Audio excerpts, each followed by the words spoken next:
வணக்கம் பக்தர்களே. இன்னைக்கு நாம யாவருக்கும் உரைப்பும் பதிவில் நம்முடைய நெருக்கமான தெய்வம் அன்னை மீனாட்சியின் சிறப்பை தான் பார்க்க போறோம். மீனாட்சி அப்படின்னா என்ன அர்த்தம்? தமிழ்ல அங்கையர்கண்ணி, மீன் போன்ற விழிகளை உடையவள் அப்படின்னு பொருள். மீன் எப்படி இமை இல்லாம இரவும் பகலும் விழித்து கொண்டே இருக்கிறதோ அதுபோல இந்த தேவியும் கண் இமைக்காமல் நம்மை காத்து வருகிறார் அப்படின்ற பொருள். இப்போ இந்த மீனாட்சி தேவியின் அவதாரம், இவங்க என்னென்ன அற்புதங்கள்லாம் செஞ்சுருக்காங்க அதெல்லாம் தொடர்ந்து பார்க்கலாமா? மதுரையை ஆண்டு வந்த மலையத்துவசன் பாண்டியனுக்கும் அவரது மனைவி காஞ்சனமாலைக்கும் மகப்பேறு இல்லைன்ற மிகப்பெரிய குறை இருந்தது. இதனால இறைவனை வழிபட்டு வந்தாங்க. பல்வேறு யாகங்கள்லாம் செய்கிறாங்க. எத்தனை யாகங்கள் செஞ்சும் பலன் இல்லை. உடனே அவங்களுக்கு பிரம்மாவோட உபதேசத்தின் பேரில் புத்திர காமேஷ்டி யாகம் செய்கிறாங்க. இந்த புத்திர காமேஷ்டி யாகம் செய்ததால் கைமேல் பலனா என்ன ஆச்சு? இந்த உலகையே ஆளக்கூடிய அன்னையான உமாதேவியே அந்த வேள்வி குண்டத்தில் 3 தனங்களை உடைய பெண் குழந்தையாக தோன்றுகிறாள். இந்த குழந்தையை பார்த்ததுமே பேரானந்தம் அரசனுக்கும் அரசிக்கும். அடடடடா, இந்த குழந்தையே தகன்னு அம்பாள் போல இருக்காளே, இவளே நமக்கு மகளாக கிடைச்சிருக்கா, கடவுளுடைய பிரசாதம் இவ அப்படின்னு சொல்லி சந்தோஷத்தோடு அந்த குழந்தைய வச்சு கொஞ்சி மகிழ்கிறாங்க. ஆனால் ஒரே ஒரு கவலை அவங்களுக்கு மனசில் நிரம்பிடுது. என்னன்னா, குழந்தை எல்லா பெண் குழந்தைங்களை போல நார்மலாக இல்லாமல் 3 தனங்களோட இருக்காளே அப்படின்ற கவலை அம்மாவுக்கும் அப்பாவுக்கும். என்னடா இது, கடவுள் இவ்வளவு குறைய தீக்க இந்த குழந்தையை கொடுத்து குழந்தைக்கு இப்படி ஒரு குறைய வச்சுட்டாரே அப்படின்னு வருத்தத்தில் இருக்காங்க. அப்போ என்ன ஆகுது? சிவபெருமான் அவங்களுக்கு அசிரீரியா சொல்றார், அரசனே மனம் வருந்தாதே, இந்த குழந்தைக்கு தடாதகை என்று பெயர் சூட்டு. கல்வி, கேள்விகள், போர்க்கலைகள் என ஒரு ஆண்மகனுக்கு என்னெல்லாம் சொல்லி கொடுப்பியோ அது எல்லாத்தையும் இந்த பெண் குழந்தைக்கு கற்றுக் கொடுத்து நல்லபடியாக அவளை வளர்த்துன்னு வா. தக்க தருணம் வரும், அந்த நேரத்தில் இந்த பெண் தனக்கு ஏற்ற மணாளனை காணும்போது மிகுதியாக இருக்கின்ற அந்த தனம் மறைந்துவிடும் அப்படின்னு சொல்கிறார் சிவபெருமான் அசிரீரியா. இதை கேட்டதும் அரசனுக்கு ரொம்ப நிம்மதியாயிடுது. அப்பா, சிவபெருமானே சொல்லிட்டார், நம்ம குழந்தைய நல்லபடியாக வளர்க்கலான்னு இந்த தடாதகைக்கு எல்லாத்தையும் கற்பிக்கிறார்.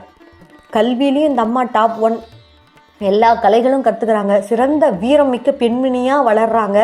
பாண்டிய நாட்டின் அரசியாகவும் ஆகிடுறாங்க.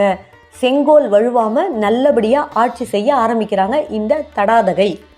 பாண்டிய நாடு இந்த தடாதகையின் ஆட்சியால் பொன்னாடாக பொலிவு பெற்று விளங்குது.